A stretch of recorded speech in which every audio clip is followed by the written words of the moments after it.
2024 সালের হজ অভিজ্ঞতায় অষ্টম পর্বে আপনাদের স্বাগত জানাচ্ছি। আসসালামু আলাইকুম প্রিয় ভিউয়ার্স। আজ 10 জিলহজ, হাজী সাহেবদের আজ অত্যন্ত গুরুত্বপূর্ণ ইবাদত করার দিন।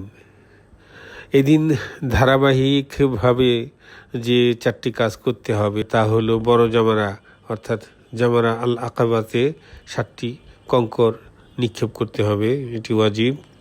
তামাত্তু ও কিরান হজকারী কুরবানি বা দমে শকর আদায় করবেন, এটি ওয়াজিব। মাথা মোড়ানো বা চুল কাটা ওয়াজিব।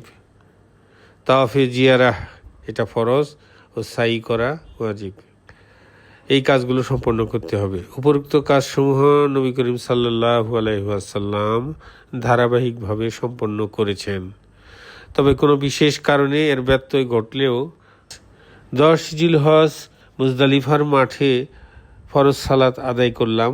কিবলামুখী হয়ে প্রাণ খুলে আল্লাহর দরবারে দোয়া করেছি।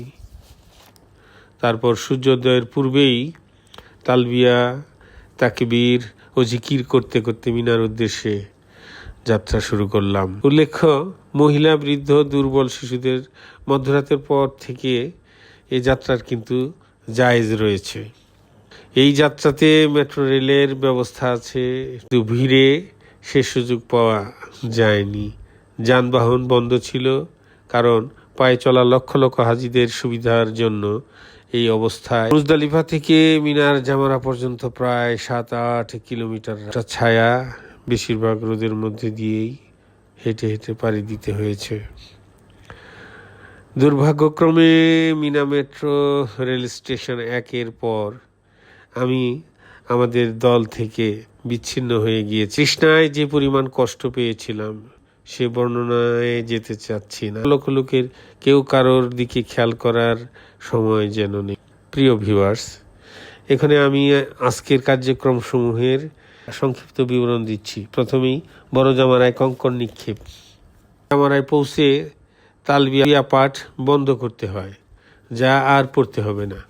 তারপর প্রতিকৃতির ডানে অর্থাৎ হাতের ডানে মিনার দিকে বেশি অংশ এবং প্রতিকৃতির বামে অর্থাৎ মক্কার দিকে কম অংশ রেখে, এই কাজটি অবশ্য বাধ্যতামূলক নয়। তারপর প্রতিকৃতির ডানে অর্থাৎ হাতের ডান দিকে মিনার দিকে বেশি অংশ রেখে, প্রতিকৃতির বাম দিকে অর্থাৎ মক্কার দিকে কম অংশ রেখে, মানে আপনি যেখানে দাঁড়াবেন সেই অবস্থানটার কথা বলা হচ্ছে, প্রতিবারই বিসমিল্লাহি আল্লাহু আকবার বলে ডান হাত দিয়ে পরপর 7টি পাথর নিক্ষেপ। এগুলো প্রতিকৃতি দেয়ালের গায়ে যাতে লাগে সেটি কিন্তু নিশ্চিত করতে হবে। পাথর হাত থেকে পড়ে গেলে কিংবা অন্যের ব্যবহার করা পাথর ব্যবহার করা যাবে না। আর সূর্য ঢলে পড়ার পূর্বে পাথর নিক্ষেপ করা সুন্নত, তবে দুর্বল নারী, শিশু ও অক্ষম ব্যক্তিগণ 10 জিলহজ্জা রাতেও সূর্যাস্তের পরে কঙ্কর নিক্ষেপ করতে পারবেন, এমন মসলা রয়েছে। এছাড়া অসমর্থ, দুর্বল মহিলা ও পুরুষগণের পক্ষে অন্য কেউ কঙ্কর নিক্ষেপ করতে পারেন। উল্লেখ্য, পাথর নিক্ষেপের সময় অজু থাকাটা কিন্তু খুব জরুরি নয়। একটি জিনিস আমাদের মনে রাখতে হবে যে জামারা প্রকৃত অর্থে শয়তানের কোনো চিহ্ন নয়, সেখানে শয়তান থাকে না। তাই শয়তানকে পাথর মারা এমন পরিভাষা যেটি আমরা ব্যবহার করে থাকি তা কিন্তু সঠিক নয়। এটি একটি ভুল ধারণা ও বিভ্রান্ত আকীদা।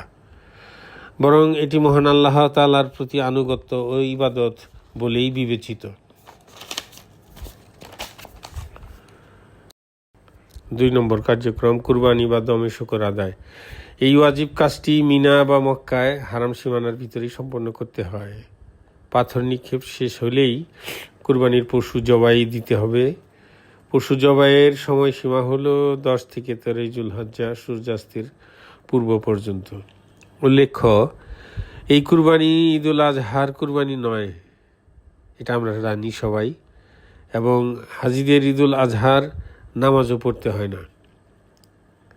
দমে শকর আদায়ের জন্য পশু সংগ্রহের নানা পদ্ধতি রয়েছে, যেমন নিজে ক্রয় করা, সৌদি সরকারি ব্যবস্থাপনায় ব্যাংকে টাকা জমা দিয়ে, অথবা আপনারা যে হজ এজেন্সির মাধ্যমে এসছেন, দলনেতা তার দলনেতা বা আমিরের মাধ্যমে টাকা জমা দিয়ে কাজটি সম্পন্ন করতে পারেন। আমরা এই শেষের পদ্ধতিটি অবলম্বন করেছিলাম। 3 নম্বর কার্যক্রম, মাথা মোড়ানো। এই ওয়াজিব কাজটি আদায়ের পূর্বে কোরবানির পশু জবাইয়ের খবরটি নিশ্চিত হওয়া একটি স্বাভাবিক প্রক্রিয়া। মিনা থেকে মক্কার দিকে যাওয়ার পথে আমি আমার কোরবানির খবরটি পেয়ে নিশ্চিত হয়েছি। তারপর মিনার পথে মাথার চুল মুন্ডন করেছি। যে কোনো সুবিধাজনক স্থানে এই কাজটি কিন্তু করা যায়। মহিলারা সমস্ত মাথার চুল একসাথে ধরে চুলের অগ্রভাগ থেকে 1 ইঞ্চি পরিমাণ কাটতে হয়। চুল কাটার পর ইহরামের কাপড় খুলে গোসল করে পরিচ্ছন্ন হয়ে অন্যান্য কাপড় পরিধান করতে হয়। আতর ও সুগন্ধি ব্যবহার করে তাওয়াফে জিয়ারার জন্য প্রস্তুত হতে হয়। আর হোটেলে দুপুরের খাবার গ্রহণ করে কিছুটা বিশ্রাম নিয়ে আমরা তাওয়াফে জিয়ারার সম্পাদনের জন্য হারাম শরীফে গিয়েছিলাম। 4 নম্বর কার্যক্রম, তাওয়াফে জিয়ারা। তাওয়াফের নিয়ত করে কাবা ঘরের সামনে হাজারে আসওয়াদ লগ্ন কোণ বরাবর ডান দিকে দোতলায় যে সবুজ বর্ণের টিউবলাইট তাওয়াফের স্থান হিসাবে তা চিহ্নিত। এখান থেকে তাওয়াফের নিয়ম অনুযায়ী শুরু করতে হয়। এ তাওয়াফে রমল ও ইস্তেবা নেই। ইহরামের কাপড় পরিহিত অবস্থায়ও তাওয়াফ করা যায়।